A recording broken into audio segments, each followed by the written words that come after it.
football. Whatever. This is NFL Straya. I am your co-host, a soggy sorrow, Jaymz Clements. I'm a guy who has a Gay for May t-shirt just over there. I've got the Drake Brady t-shirt on. I've got the America's Worst Nightmare t-shirt with all pictures of Drake Maye, and it's all for naught.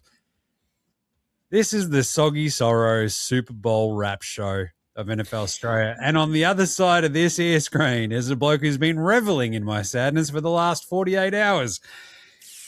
He's what some people would call a mate. Others would call him a massive jerk, but it's okay. It's sometimes singer in a band called The Ramshackle Army. He's my mate. He's your mate. It's Gaz. Gaz, what's going on? There's a distinct lack of ear piercing woo going on at the moment, Jim. What's going on there?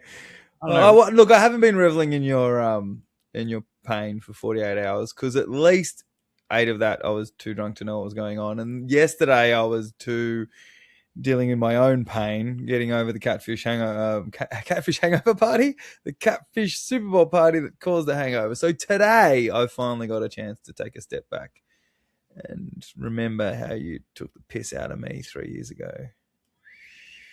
I was nothing but delightful 3 years ago. Ah, bullshit! Bullshit! That's right. This is our Super Bowl wrap show because usually, I don't know, last year I think we did it a week after the Super. We just missed a week because no one could find Gaz. No one could find me. I was gone. I was on High Street. We knew I was on High Street somewhere. But, yeah. A few years ago, we also missed a couple of weeks after you lost. So, look, I'm being gregarious and only being a day late, I reckon. That's true. But anyway, we're just going to do our Super Bowl wrap, right? So we had a big party at the Catfish, obviously the NFL Straya Super Bowl party there each year. It's the best place to watch the Super Bowl in Melbourne, bar none. It was great. So we'll talk about all the stuff that came out of that. The awards were announced sort of just before that too. We did a little bit of a pre-show at the Super Bowl party as well. Hit on a couple of things, but not too many newsy things. So we'll just quickly jump into them and wrap up the Soupy, the wash from that, a couple of year nars, a little bit of off-season, then look at the Soupy odds for next year and then get out of it and get in the off-season. So without further ado, let's get into it. Episode 162 of NFL Straya. Let's go!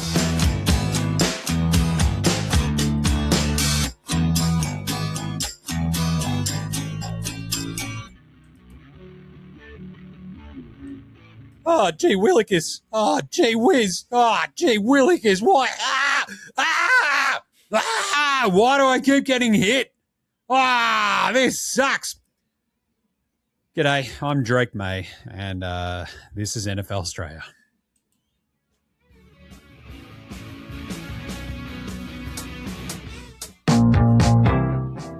All right, Gaz. That was not great, to be honest. Had a great time at the party. I was rightfully nervous, as it sort of, turns out. We sort of did our pre-show. I was very, I think, effusive in my praise of the Seahawks, how they were probably a better team than us in most facets of the game. And that's what bore out. They did go on to prove that quite. You were very hopeful. We will put it that way. You were,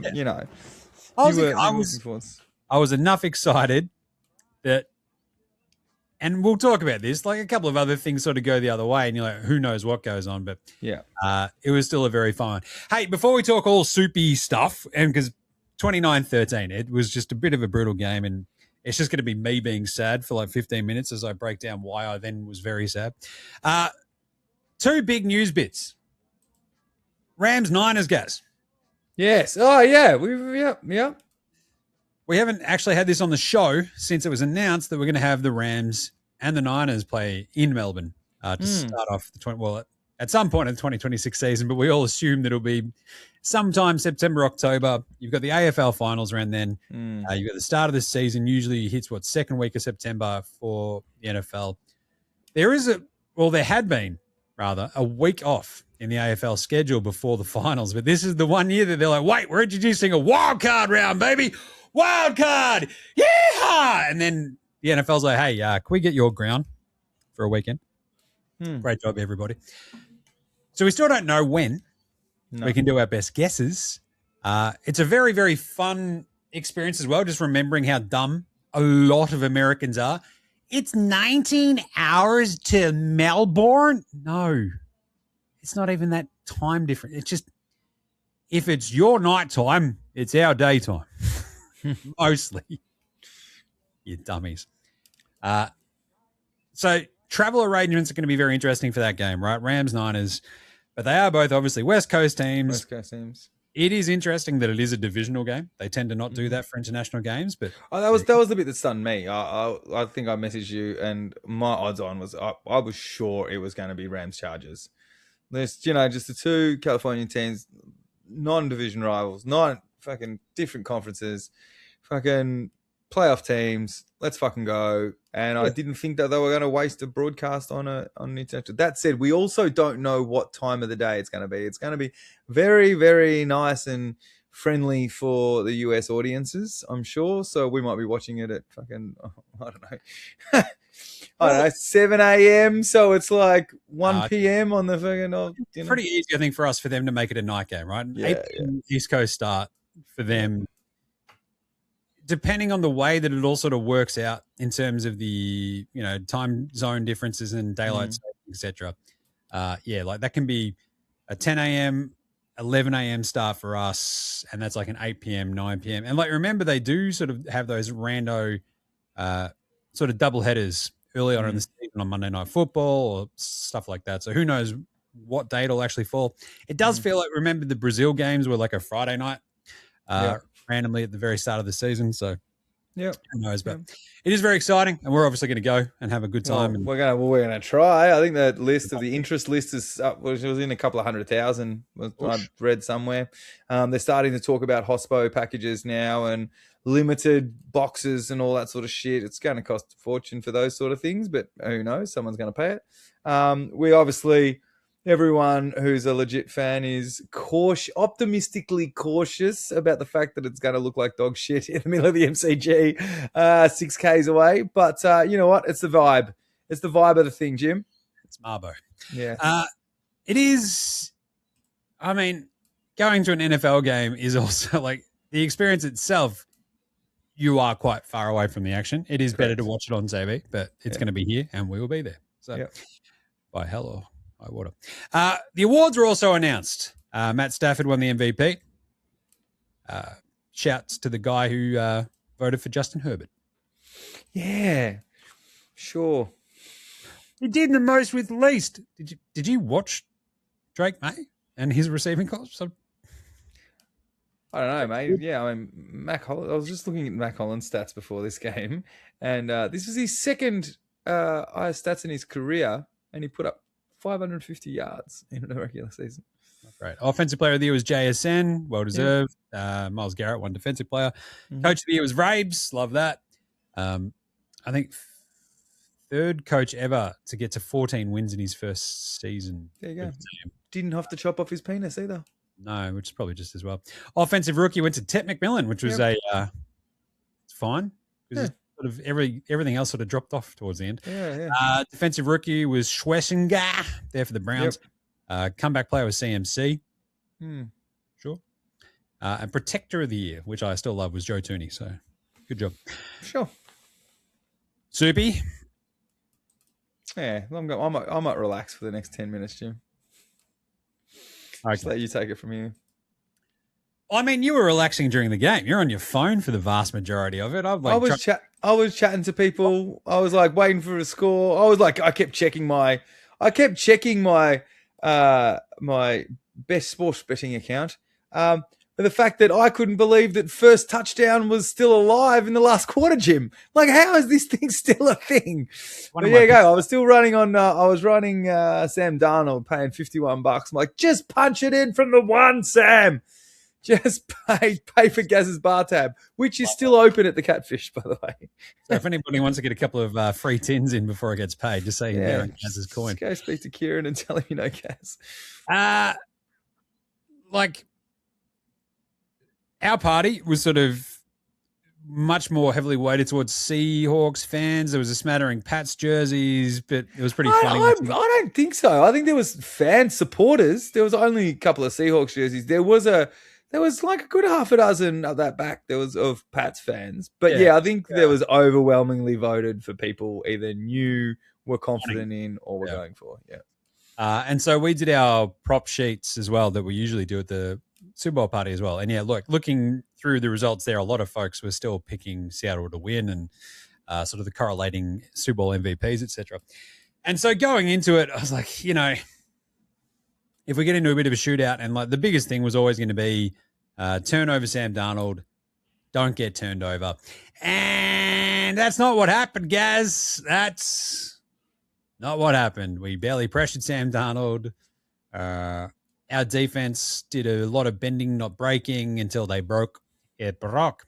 And I think we had 8 straight empty trips from Maye, before he got the Mac. No, he did turn into Mac Jones. Yeah. I'm just missing up my Macs. Mac Hollins, the touchdown to him was awesome. It was up and about. But yeah, look, it was a defensive tussle. We all sort of understood this. We're sort of watching it. 9-0 by the end of the first half, all field goals from Myers for the Seahawks. Pats never really even threatened in the first half. And you kind of like, I'm messaging with mates of mine as well. Like, Jimmy, you still like, you know, enthusiastic? I'm like, not really, because we can't do absolutely anything on offense. So I'm a bit worried, even though we've held them to only 9 points. They should be leading by more. And then they led by more. So I think the fumble was bad at the end of the third quarter. It was still only 12-0 at this point. The fumble was bad. There was no touchdown all game up until this point. And then they get it to AJ Byrne for the first touchdown. And you're like, fuck me, it's 19-0. You just have that moment of like, it's a weird number. It's an annoying number. And we have done nothing. The death knell, however, was the interception, the first interception. Mm-hmm.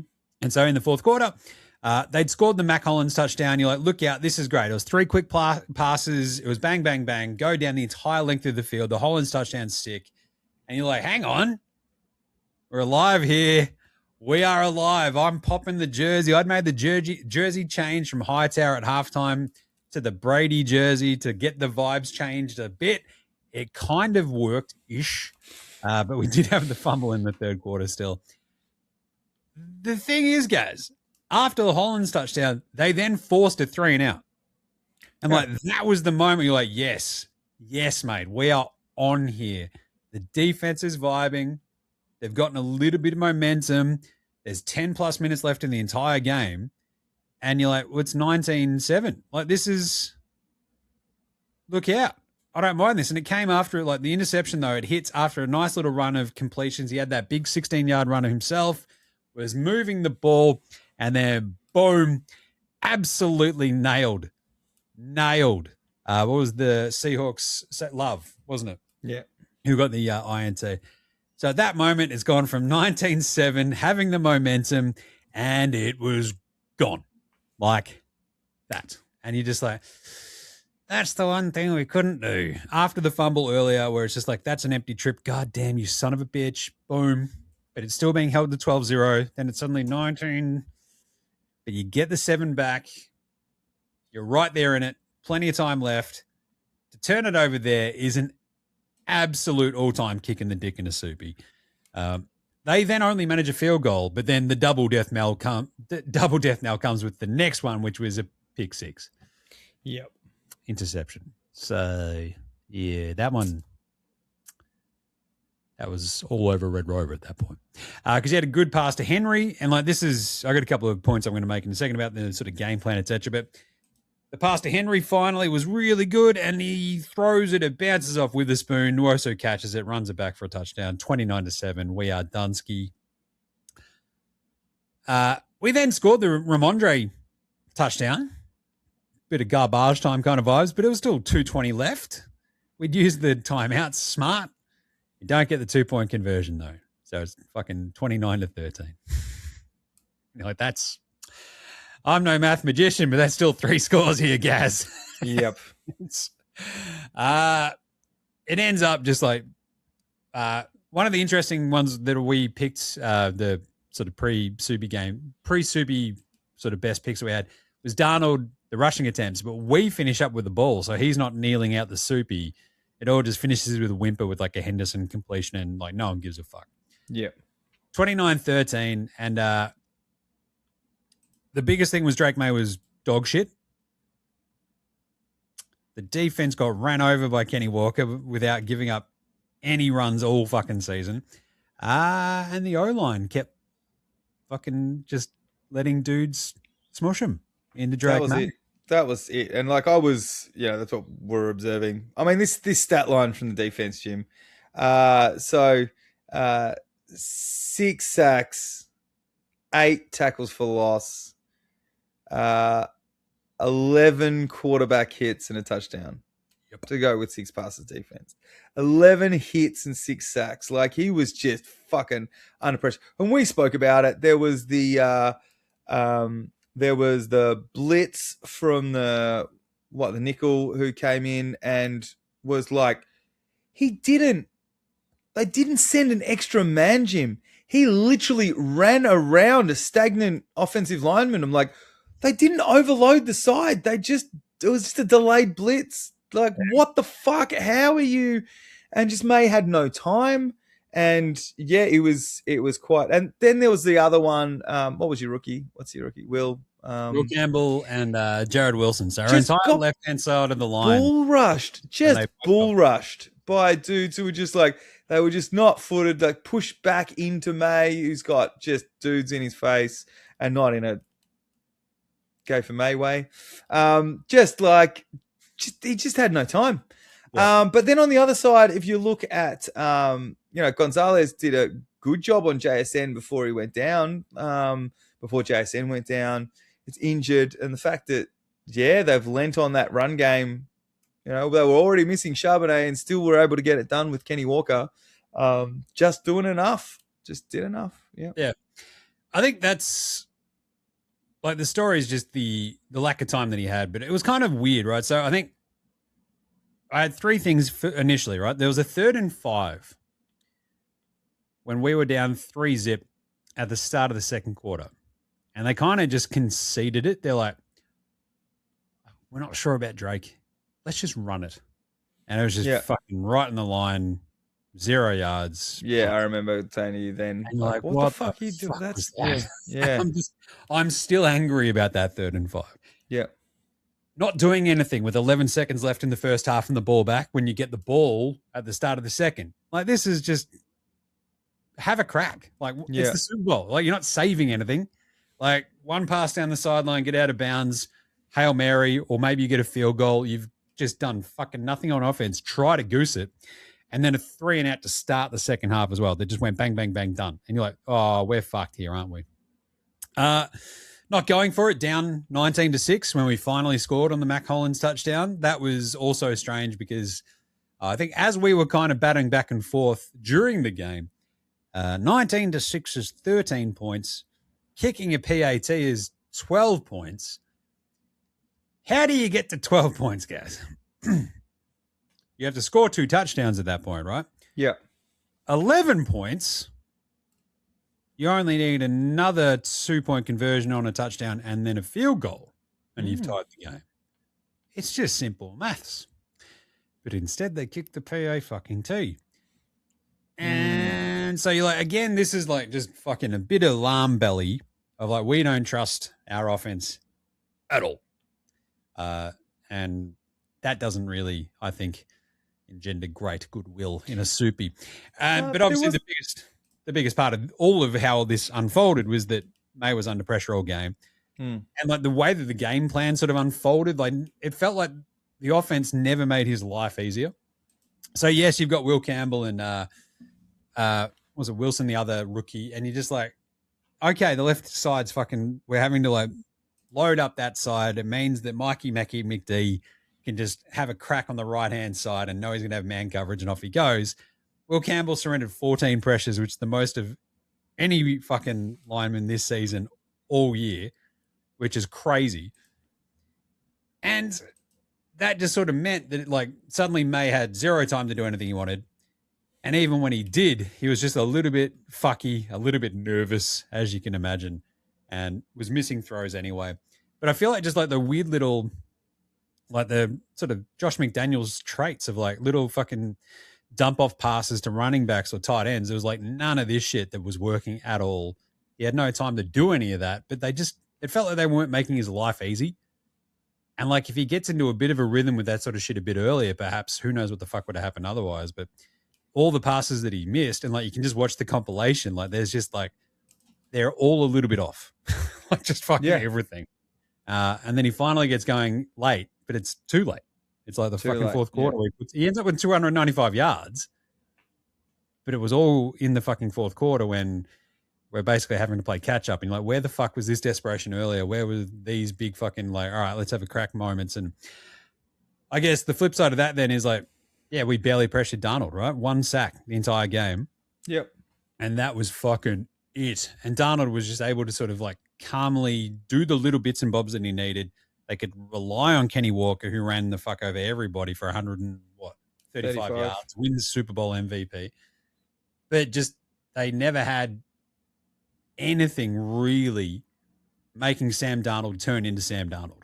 No, and your running game was just before while you were still on offense. You had 42 yards between your two lead running backs. That double-headed monster where we'd spoken about shortening the game, about controlling the game, about keeping it out of JSN, who doesn't, didn't do too much damage. But still, like you just couldn't stay on the field and give your defense a break. That's it. Like being able to burn that clock, like Kenny Walker, that was the biggest thing because we had watched Ramondre do this 2 weeks ago against Denver, where it's just like you get to these points where you're just burning clock by getting that first down from your running back, and we just literally, I think we got maybe one from one of our running backs at any fucking point off an actual run.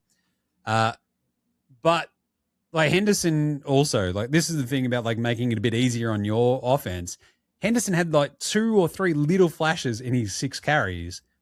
And this is why we had the Henderson bag bet, right? Yeah. Where it's like if he hits the outside on one of these little bits, he's fucking gone. And he threatened to do so twice, but was tackled. Like the Seattle defense was fucking awesome.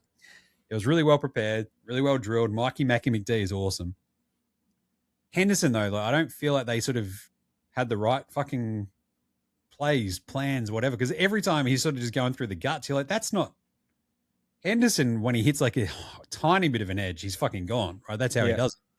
And Ramondre is the sort of bull rush dude who will just fucking like knock dudes over.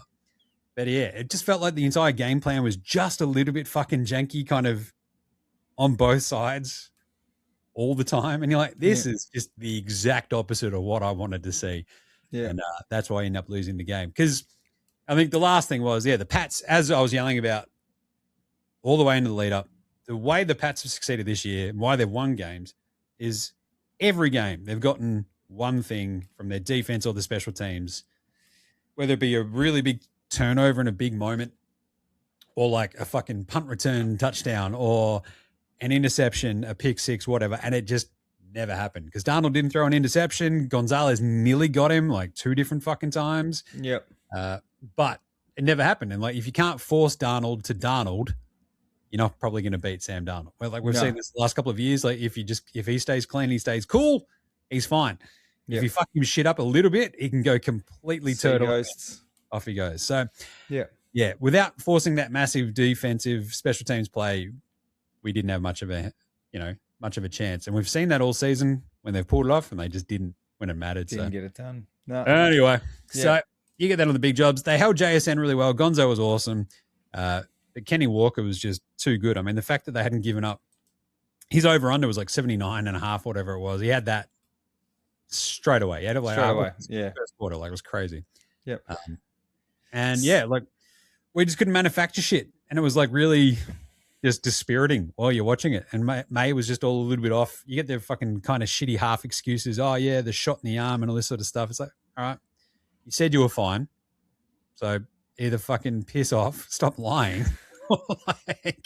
or just play better. But I don't know. There was the lack of separation for like Diggs and stuff. Like the secondary for the Seahawks is fantastic. Yeah. The run stopping they had, the pressure they obviously got through to May was unreal. Like it was like, I think the cool thing for the Seahawks was like Witherspoon was fucking everywhere.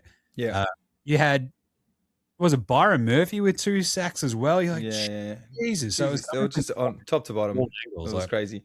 I think the two of the things, other things worth mentioning from my side is that I think there was a 4th down. I can't remember exactly when it was, but it was somewhere middle of the field between the 40s. You were like, fucking go for it. Like, this would break their back and end the game. And you know what? They fucking punted it away and just trust their defense that they were going to get the fucking ball back anyway. They're like, you know what? They can't fucking move on us. And it was like you heard the commentators saying at the time that the Seahawks are one of the least go for it on 4th down teams. And like, you just know that if that was Sirianni or Campbell or Johnson or like one of those guys, it was just like, it wouldn't have even been a second fucking thought. Yep. But it was like, you know what? I understand our balance. I understand we're going to get the ball back. I'd much prefer to not take that risk, and I want to pin them down there, which leads on to the second point. I'm like, what a fucking game from Dicko, right? That just fucking pinned you in the corner of like, I think it was like of 6 punts, of 7 punts, it was 3 of them were inside the 20. Unreal. That's pretty sick with a 55 long. So, yeah. Fucking great game. Bought an Aussie, ring home, fucking let's go. But really, I guess like this is it all simply came down to like Seattle forced the issue, right? They made the Pats play their way rather than the other way around. And like, you control the game like that, you're probably going to win it. And they did. So to recap some of the best picks that we had, like I think the under hits, Seattle obviously covered the 4.5. May goes over with his passing yards, his passing touchdowns, his rushing yards, and I think his rushing attempts, I want to say. Oh, no, he went to 5. Jeez, I thought it was over that, but that's all right. Didn't get the touchdown. He did have the yes interception, which is the sad bet, but it's a winner. Diggs goes under, no touchdown. Hunter Henry, I think, goes under as well. The 31 was just a ting. Keyshawn Booty was my favorite pick. I think one of my top 10s was the longest reception, and I think that's what he only had 1 catch. It was 21 yards. So thanks, Booty. But there was a couple, and that's kind of the thing, right? There was a couple of these moments where, like, May was trying to force it to like Kyle Williams, and that's where the interception came. But just the misses. Demario Douglas was catching some pretty good balls. It felt like the receivers actually saved May even more, like maybe a couple of extra fucking times. Where it's like, Jesus, dude. So yeah, a bit dispiriting. Matt Collins goes over. He also gets the touchdown. Ramondre goes under, but gets a touchdown because he had the receiving touchdown. So that was good. Trevor Henderson goes, I think, over his initial yards, which was only like 17.5 because he just weird. They didn't think he's going to be a big part of it. He just goes over with 19. Darnold goes under his passing yards because he didn't need to because Kenny Walker went fucking smash on the ground over his over. Yeah. The rushing attempts for Darnold was 2.5. I think he got to 2. Yeah, so that's a kick in the dick. He didn't throw an interception either. So JSN goes under, no TD as well because he was kind of in the concussion tent for a big chunk of it. Gonzalez had a really, really good breakup that basically stopped a fucking 80-yard touchdown. Touch, yeah, absurd. And like the defense did as I kept screaming, Ben don't break, Ben don't break, Ben don't break. But the problem is we never broke either on our defensive side on them. And so here we are. Rashid Shaheed. He only had the 16-yard. I think that hit his over. I think it was meant to be 14.5. Not bad. And Cooper Kupp smashed his over as well. Ends up with 61. AJ Barner goes over his. I had him as the first touchdown scorer, which was fantastic. So that was a good win for me, at least. All the lineman stuff, nothing like that ever happened. No. Pats never got creative, really. We did get a flea flicker at one point, though, which was broken up, which I vaguely remember because I was pretty hammered by the end of the day. But, and yeah, any defensive special team touchdown of the game, which is like $3.10, that did obviously hit with a pick 6. Super Bowl MVP was Kenny Dubbs with his $8. That's not bad. Coin toss was heads. Boo. The Gatorade color was yellow, lime, green sort of color.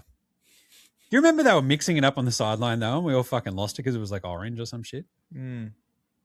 Again, I don't remember too much. I don't remember that. And the anthem went under You Beauty, Charlie Puth. He tried his hardest to extend it, but he... there were some tense moments at the beginning of the game, Jim. It was, but we got there in the end.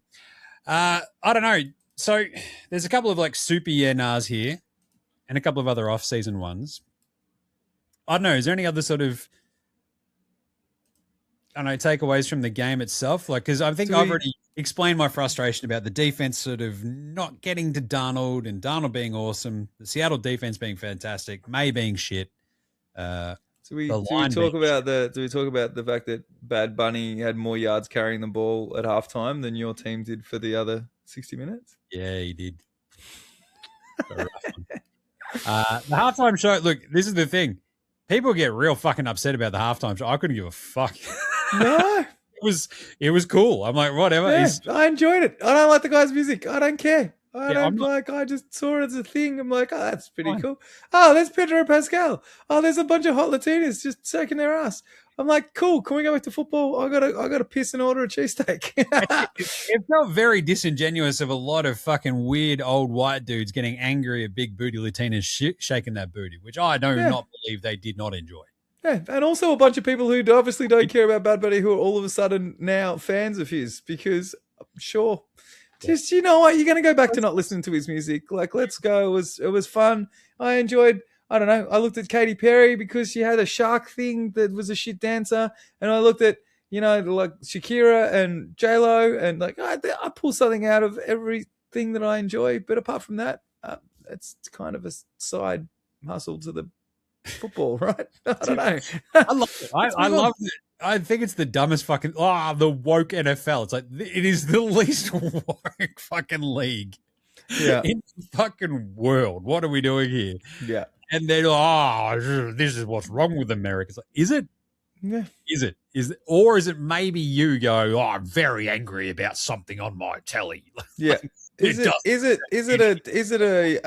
a game that's spending the last 5 years marketing to and playing games in different countries all around the world goes, you know who's the number one streaming artist in the world, sings in a different language to all of these places we're trying to play football. Maybe we stick him on the TV and get some extra fucking people who might watch our game.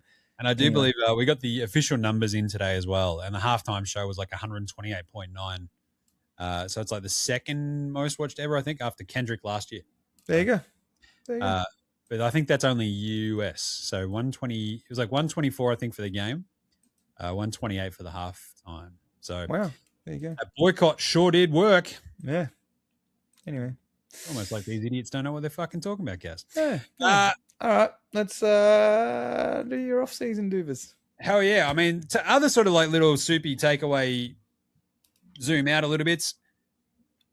Gaz, Seattle won the soupy. Their over-under this year was 6.5. No one expected this. And they've got cap space. Oh, they're not going anywhere, are they? Yeah, nah. Well, you never know. They're fucking, honestly, like, the fact that we just heard after smashing the Chiefs dynasty last year, like, oh, look at the young defense of the Eagles. They're making a very good fucking story to repeat already, even though we've played no more football. And now, instantly, like, listening to the recaps of the Super Bowl, it's like, oh yeah, they're set up for a dynasty, Jim. They're set up for a dynasty. But look, to be fair, the fact that they have built a lot of it through the draft, cheap contracts at the moment until they have to pay that second win. Got to be happy. They've got, but they are in a tough division. You know, the other teams are not sitting on their laurels, Jim. The key thing, and I don't know if you've seen this so much, is the drafting of the Seahawks and how they've just gone bang. Yeah, it's just built in the draft, right? Bang, yeah. Bang, like time after time. So from like Kenny Walker, it's like Charles Cross, Witherspoon, JSN, Derek Hall, Byron Murphy, Gray Zabel, Emanuwari, nonstop. Yeah. Like they've just fucking nailed all their top picks for like 5 years. That makes a huge difference because, again, as we just hit on, right, the cap space still works in your favor if you're hitting on that. Suddenly not spending a shit ton on like that talent, boom, and away you go. So I don't know. I think the toughest part about it is like not having like Darnold is obviously good. I don't think we're all going to make the fucking argument that he's elite. But I feel like, does he become the new Joe Flacco is elite argument guy? Yeah, no. Oh, it's definitely could be, right? And I hate to throw it back to that last year where you've got fucking Jalen Hurts getting a Super Bowl MVP because he's played a massive game, and then people going, "Oh, fucking, he's elite top." No fucking sane Eagles fan has ever really thought that Hurts is elite. He's got a very special skill set with the right offensive coordinator can have that played up. Darnold is the same, right? In the wrong system, he's been terrible, and then he came across the right system in Minnesota, and then move over to someone who once again can take advantage, and you manage you manage the dents in the armor, right? Like you keep away from the weak spots. You protect him the way that he needs to be protected. You keep him clean in a Super Bowl like this. You give him a solid run game, which for most of the year was, the two-headed when you add Charbonnet back in. You give him an elite wide receiver that he had in Jefferson and now in JSN, and you pat around these guys, and yeah, they can be serviceable. I like it. The Flacco corollary, like Flacco just went off his fucking head on that Super Bowl run. Yeah, of course. Yeah, that was fucking amazing. I don't feel like Darnold quite did that. They were just such a complete fucking team that they absolutely obliterated the Niners like 3-4 weeks ago. They squeaked by the Rams to a degree, and it feels like the Rams are the only team that's given them any sort of fucking problems all year. So yeah, good on them. And that was the Mike McDonald has won more playoff games with Sam Darnold in one season than Harbaugh won with Lamar in 9 or something. Was that one of those stats? That's pretty brutal. And there was another one. That's fun. When you look at that draft class now, that had Baker, him, Lamar. Was that the Josh Rosen class as well? Yep. Yeah. So there you go. The what? Sorry. And the Josh Allen draft, right? Josh Allen. Yeah. So who would have thought through all of that your Baker, your Lamar, and your Josh Allen, that Sam Darnold was going to be the first one to get. That's the second. Actually, you threw a Josh Rosen reference out at the fucking Soupy. There you go. I did. I enjoyed that. It's the Josh Rosen story. The world is living in it. Investment banker, Josh Rosen. All right. Are the Pats going to do a Commanders dive next season? Yeah, no. I don't know. So what do you reckon? Give me an honest opinion on your rookie lineman. Will Campbell. Are you guys going to be strong next year, or do you have to invest hard? All right. So this is. I mean, I just want to I've got my answer to this. I'm interested to know what your answer to this. If you think they can do the Commanders dive, or right. I have my answer, so let us know what. I don't think you have the age issue that the commies did. I think you've got some weapons. I do still think that you need some Class A weapons around. I feel like all your investment has to be on offense, both offensive line and particularly out wide. Like you can't have Mac Hollins and fucking Booty as your lead receivers. You need a JSN, a Jefferson, or something like that. Your run game is if you're creating space on the outside and not allowing people to stack the box because your biggest threat is Mac Hollins. Well, then you'll open up space for Stevenson and All right. So who do the Pats play next year? Well, you got 2 games. You got 2 games against fucking Bills. Home game against the Broncos. Oof. Home game against the Packers. Home game against the Vikings. Home game against the Steelers. Away game against the Bears, against the Lions, against the Chiefs, against the Chargers, against the Seahawks, and against the Jags. Oh, yeah, you could be in trouble, mate. So the schedule, we're going to find out a lot if we'll schedule merchants this year, I'll tell you that much. But otherwise, we have like $40 million in cap space. So I think shoring up the O-line, drafting I don't know if we do the Commanders dive. I don't think we'll be winning fucking 14 games. Yeah. If we get one more receiver, I don't want to trade for AJ Brown. Fucking everyone settle down. But I think there's a couple of tweaks that they can make. Also, I just think like year 2, Vrabel, McDaniels, and May hopefully sort of keeps this on the trajectory where they just don't fall off a fucking cliff. And as long as May stays healthy, which is the big thing really for the Commanders this year with Jaden Daniels, right? It's just like if he stays healthy, who knows what could happen.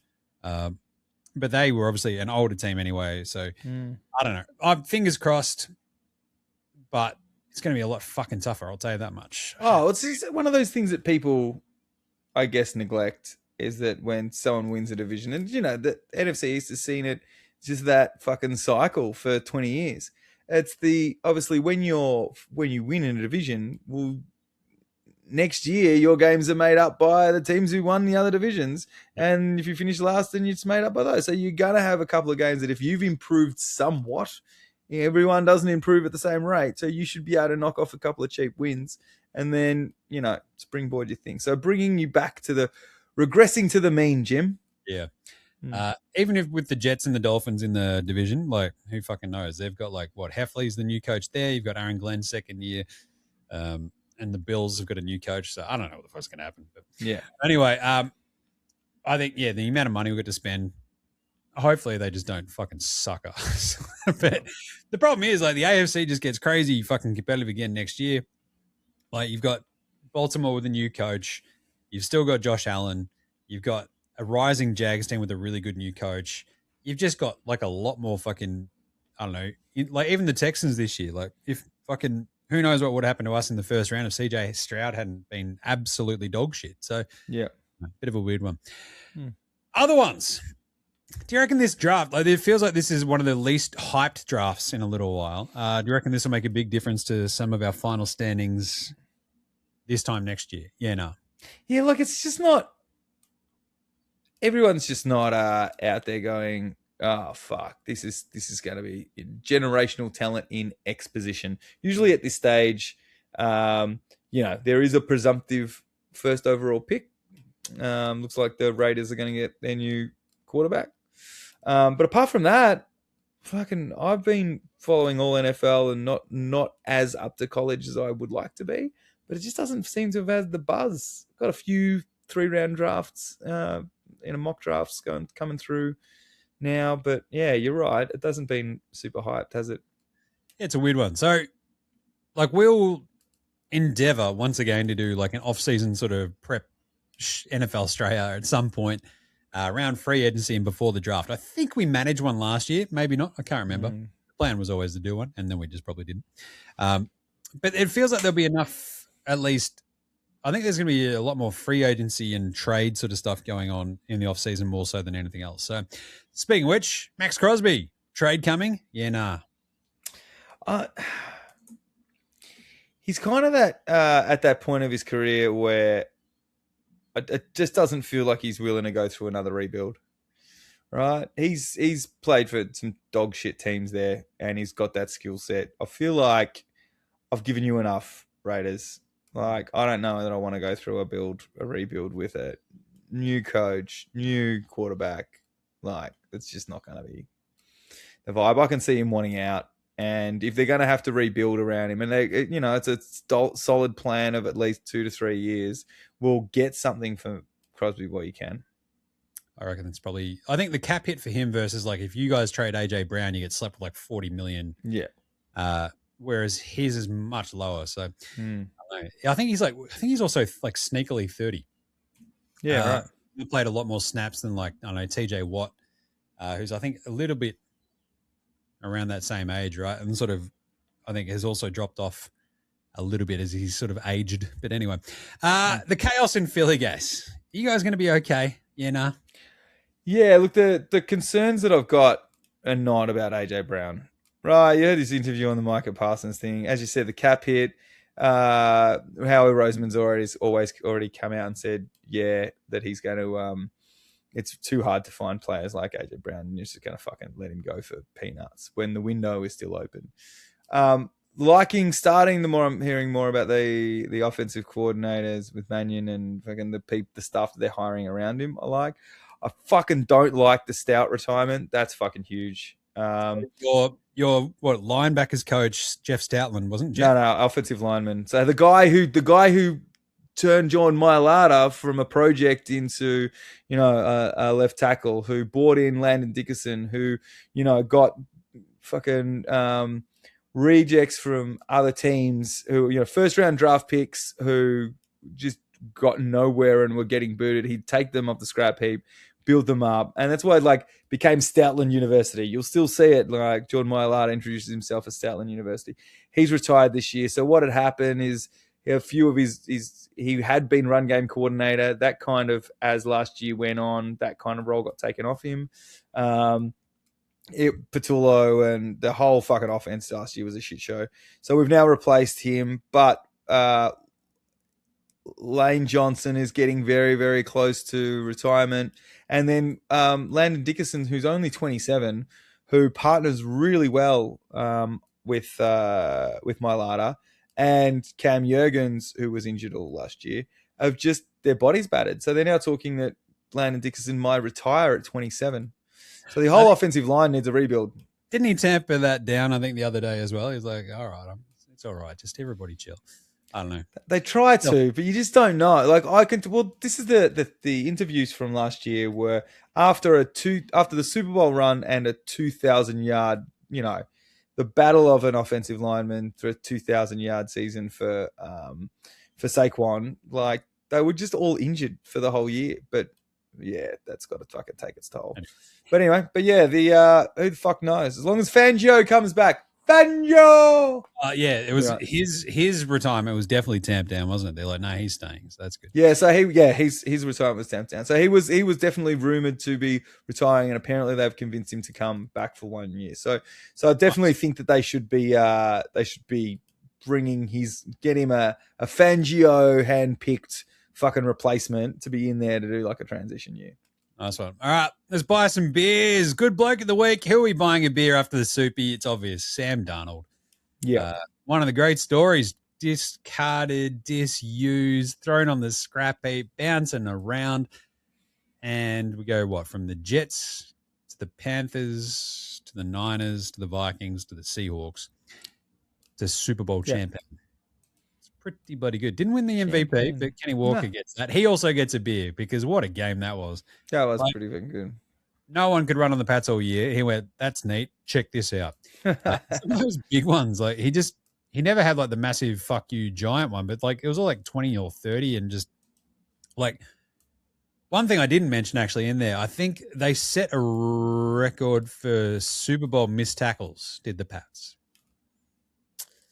That's another really. That's not great. That's a really fucking good one that I like. Yep. You might remember me on the couch watching the Super Bowl with you guys, screaming, "Just tackle him!" There was a bit of that. That's the classic. Just tackle him. That's a great footy call as well when you're in the stands of the A. But just tackle him. Anyway, DeMarcus Lawrence proven completely correct. I was talking him up. He didn't have the demolition job that I was hoping he would have. But yeah, that was just Cowboys. Just even, you know what, Cowboys fans and the Cowboys subreddit were not go get your ring, Lawrence. We've wasted your fucking career. So good on you. Go do it. Yeah. Peacing out and time to go eat it was pretty awesome. Mikey Mackey D's. Mike McDonald, coach of the Seattle Seahawks, couple of years into the gig, the first defensive play caller head coach to win a Super Bowl. When he's calling the defensive players as well. Because even Belichick had defensive coordinators in there with him and stuff like that. Because I think most of the even the coaches who have won over this last vast majority of stuff, they're either offensive-minded coaches or they're not calling the fucking defensive plays. So that's how good he was. Yeah. That was pretty awesome. He did a great job. Awesome game plan. Absolutely fucking shut down everything the Pats could do. Josh did sweet dick all to sort of change it up, it felt like, at halftime. Yeah. And anytime they did, they were doing this mostly as well. They didn't out and out blitz, they were usually rushing 4. They would just keep getting to Drake with the 4, and then sometimes Witherspoon would be like, all right, well, I'm going to go fuck some shit up. Check this out. And you're like, this is just fucking, like, it was stifling. Like, there was no room for May to do anything. Mikey Mackey D's huge win as a Seattle Seahawks head coach. I love that for him. And the Pats. Christian Gonzalez, what a game.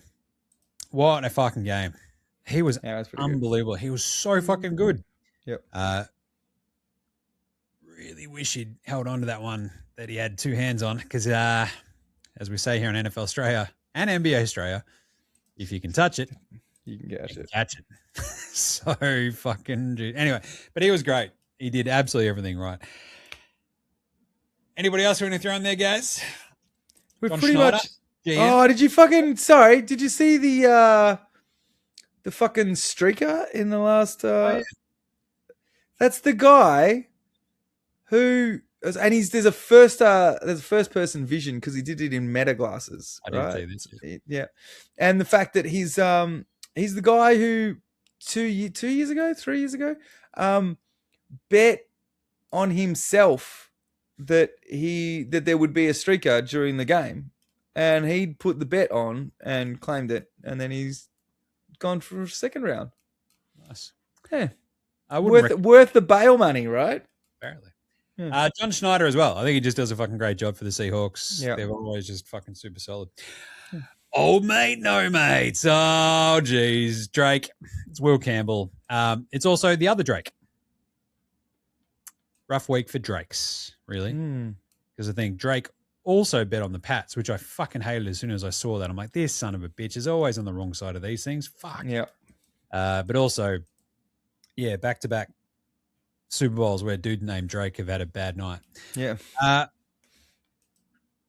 This was kind of one of the other I want to throw in there, but I don't know. I just don't want to fucking pile on Drake Maye too much. Like, shit game. Bit of a rough playoff run, obviously. Conditions are a bit fucky in a couple of these, but obviously didn't cover himself in glory. They win through. He has a shit soupy. He's obviously got a fuck shoulder at some point, but who knows or who cares how bad it is? Because if you're playing, you're fucking playing. That was a little bit disheartening. Mm-hmm. But I'm still gay for May. Yeah. Because I can't discount the entire fucking regular season. It was awesome. He was fantastic. Give this man a little bit more protection. I think we're okay. Maybe getting one more receiving weapon that I'm not sitting there going, it's a me, the Mario, like every time. Perhaps something good can happen. But yeah, not a great week for Drake Maye, right? Because he's just copying it left, right, and center. Yeah. And rightfully. I'm just trying to find the fucking list, Jim, but I cannot find the list. Is it the shitty QB in a Super Bowl list? Because it's like him, Rich Gannon, and fucking somebody else who's it's the quarterbacks, the list of quarterbacks who made it back to the Super Bowl. Oh yeah, and haven't returned is quite extensive, and it's not great because you've got Brock Purdy hasn't returned, Hurts returned, Joe Burrow didn't return, Garoppolo didn't return, hasn't, Newton, Kaepernick, Grossman, Hasselbeck, McNabb, Delhomme. It was Kerry Collins in 2001 and Rich Gannon. So it's third worst out of 52 QBs, I think, since basically 2000, right? Yeah. And so it wasn't the worst, third worst. I think there was also the stat, he's like dropbacks lost a total of 29.6 EPA. And you're like, fucking Jesus, that's bad. So yeah, that was across all the playoff games. So he just had a bit of a rough one. To the point where it's like, if you remember Noodle Arm Peyton Manning being carried to the Super in 15, like his run was May's playoff run was worse than that. But ouch. I think it's just, he also played some really fucking tough defenses. I get it. There's like 4 of the top 5 on this, 4 of the top 5. No, 3 of the top 5, 4 of the top 5 because the Seahawks are there. Might have been 4 of the top 6, as it were. But still, it was just, he's copping it. He's going to cop it. He's 23. Fingers crossed we get back there as well. But I don't know. In May, I trust. In Vrabes, I trust. But copping it rightly right now. So he's a bit old mate, no mates. And obviously same with Will Campbell, who the Will Campbell discourse is really strange, I feel, because he was awesome at the start of the year, like really fucking good. And like the big thing is, he's got short arms. And you're like, yes, you could see in the soupy, just dude's being able to get right into his shit, like right into his chest. And once you get that on a fucking O-line, man, you can get him back, right? You've got the leverage. And so the problem was because he hurt his MCL in the season, he just hasn't been good since he came back. That's been the big thing. So you sort of just hope that he gets healthy and it's all okay. People are already like, maybe we move him along that line a little bit so he doesn't have to. And you're like, fucking all right. None of this was coming up early in the season, right? Before he got injured. So I'm just sort of hoping that he's okay, comes back healthy and he kicks some ass. But yeah, he is rightfully copping it as well because the 14 pressures is just absolutely absurd how much he gave away. Yeah. And like, I don't want to really throw Vrabel in the old mate, no mates, but like the 19-6 decision left me a bit worried. Some of the defensive shit was a bit fucking strange. And yeah, it's not great. Just saying. You'll be right, mate. You'll be right. Anyway. Got 6 months worth of mourning and you'll be okay. I am in a much better spot than I thought I would be, but it's also because I didn't expect any of this year. Nah, so. Who the fuck expected the Pats to be there? Like, as you said, one playoff game is a winning season. And yeah, you're good, mate. You're good. It always sucks when you lose a soupy, but it's also it is an amazing privilege to just be there sometimes. Settle down. I've got to eat dinner. Let's go. I've won and lost a lot of soupies in my time, guys. Yeah. Outback Takehouse, very simple. The Pats tanked the soupy to avoid the May hype getting out of control. I just wanted another stat. Haven't the Pats now lost the most Super Bowls in history? We've lost the most. We've lost the most. We've also won the equal most. Yeah, that's okay. I'm not talking about that stat, Jim. I'm just talking about the losses. Hey, we've all got fucking stats, guys. Yeah, I know. Aussie battler, Mick Dixon, you fucking legend. You hit on this earlier. This is awesome. He's out there talking about his palmies and his chicken salt chips, and we'll buy him a beer. Yeah. House on NFL Straya, we'll buy him a slab. Fuck, that was awesome. Yeah, that was sick. Also means we've got back-to-back Super Bowl Aussie champs with Jordan Mailata, which is very cool. But he was great. Awesome game for him. And I believe you could have actually bet on him getting a tackle, and I think he did on a special teams play. There you go. So I was looking through the stats, and I think he fucking got it too. So that was awesome. He was just absolutely terrific, which I very much enjoyed. So before we look at the soupy odds for next year, little off-season sort of thing. So you've got March 11, I think you've got free agency deals and trades become official. So you've got all the sort of negotiating period before that leading up to it. The franchise transition tags, that's at the start of March. So there'll be a lot of movement in that first week or two of March. And then you got restricted free agents, all that sort of shit.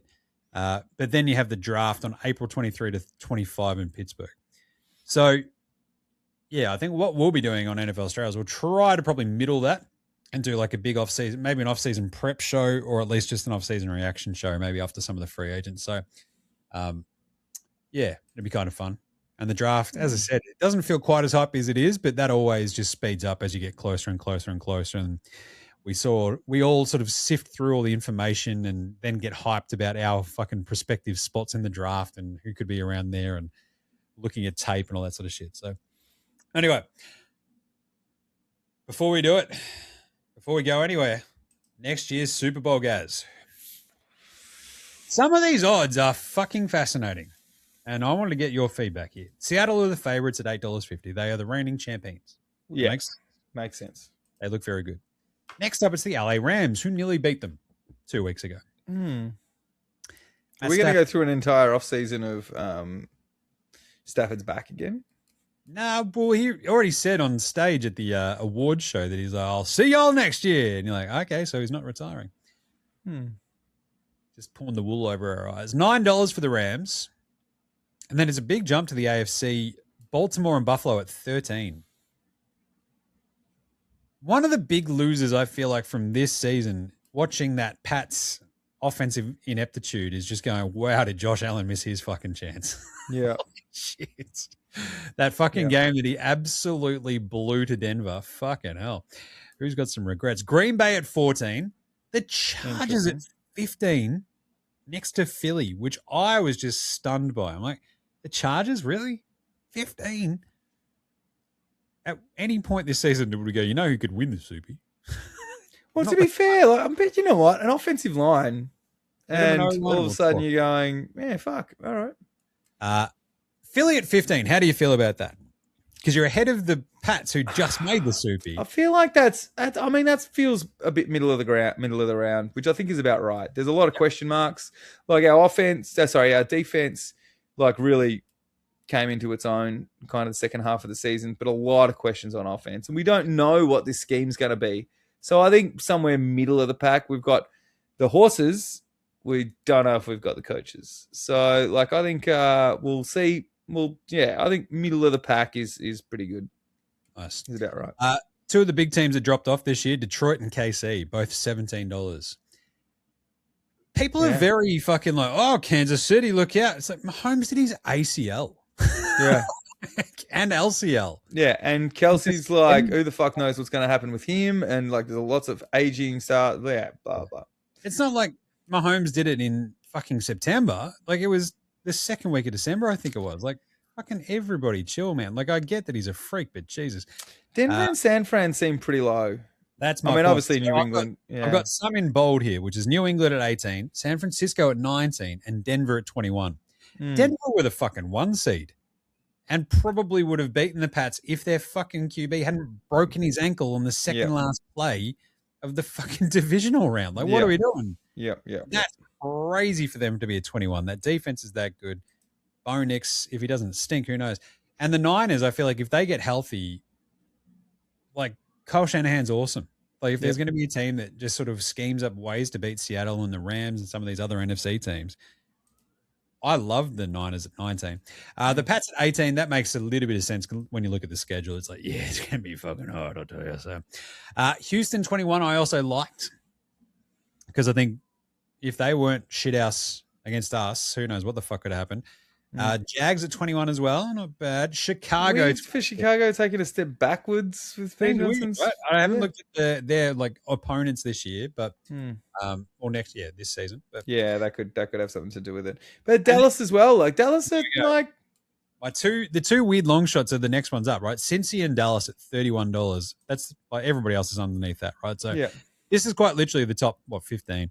Cincy and Dallas at 31. I was like, there is a world where it all just clicks for both of those teams, right? Like Dallas looked fucking crazy feisty at times this year. Yeah. Cincy, like they've got a new coach. No, wait, they don't. They kept Zach Taylor, didn't they? Yeah. It was the only one of the AFC North. But it's just health with Cincy, right? Invest in and then invest in that defense. The defense was not great, but invest in that. Dallas drastically improved and went on a run once they invested in shoring up the middle of that defensive line, adding some tackles in there, replace the defensive coordinator. Like, I don't chuck a couple of dimes on those things. Yeah. I think so. Out of all of those, my favorites are San Fran and Denver at 19 and 21. Like that's pretty bloody good. So, you got any favorite picks there? Yeah. Well, you know what? I hate to say it, but it definitely would be worth like a $5 on the Cowboys. I know it's just seriously, like I think they could come hard this year and actually surprise a few people. Probably not win the Super Bowl. Yeah, that's worth putting a $5 on. But I think Chicago's low. That is all low. of those last couple of teams are low. But yeah, anyway, let's go back to back. Super. Let's go. All right. Will that do it? Really. Dinner to eat, mate. I think that ought to do it. What a season it was. Can't believe the Pats made the Soupy. Can't believe we got our ass kicked and we just sort of shit the bed a bit. Still, as I said, not as sad as I could have been. But anyway, this has been an awesome season. Thanks to everybody who's been listening, who's been checking us out on socials, who jumped on the NFL Supercoach train with us as well, which was really, really fun. You can still find us doing stuff over on Facey, Twitter, IG, TikTok, YouTube. I'll probably do an off-season power rankings at some point. I'll probably do a Soggy Sorrows video about the Pats at some point too. So Keep an eye out for those. Rate, review, and star across all of your podcast apps as well, of course. You can go check out NBA Straya as well, which is very, very fun. Lots coming out now. We've got the All-Star weekend this weekend, which is going to suck, but who knows. Jim does Supercoach, still doing NBA Supercoach as well. I might throw some AFL Supercoach in there yet. I don't know yet. I just don't know. I do Supercoach. Gaz, have you got any plugs? No, I just say that while we might be gone, people like the Catfish and Sparrows are still open. So make sure you drop in and have a beer with the boys. Maybe close my tab for me. Have a cheesesteak, all that sort of stuff. Yeah, that's about it. I'm going to go and start training for a marathon, Jim. Love that. So I think what we'll try to do, as I said, an off-season sort of prep / I don't know, setup sort of show. Talk about some free agency, talk about some draft stuff. We always promise it in the off, like at the end of each season, and then we just, who knows if we actually do the damn thing. Yeah, it's a tradition like no other here at NFL Straya, the off-season show that's promised and never is delivered. So keep an eye out for it, just in case. Also, maybe keep an eye out. We might be having AFL Straya pop up soon. So if you like footy as well, just saying, might be dragging in a mutual mate of ours, Jez, to talk some footy. So we'll see how we go. So keep an eye out across the socials for that too. All right, this has been awesome. What a season. Thanks to the Pats for making the soupy really interesting for me until it got really sad. And thank you, Gaz, for all the travel, jumping on, being a pain, fucking me calling you up in a hotel room in the middle of nowhere, that sort of shit. Yeah, that's exactly it. I'm sure that all of my neighbours in these hotel rooms were glad to hear me screaming about something they had no idea about. Love it. All right. Well, we'll catch you in a bit, you dickheads. See yous. Later, hosen.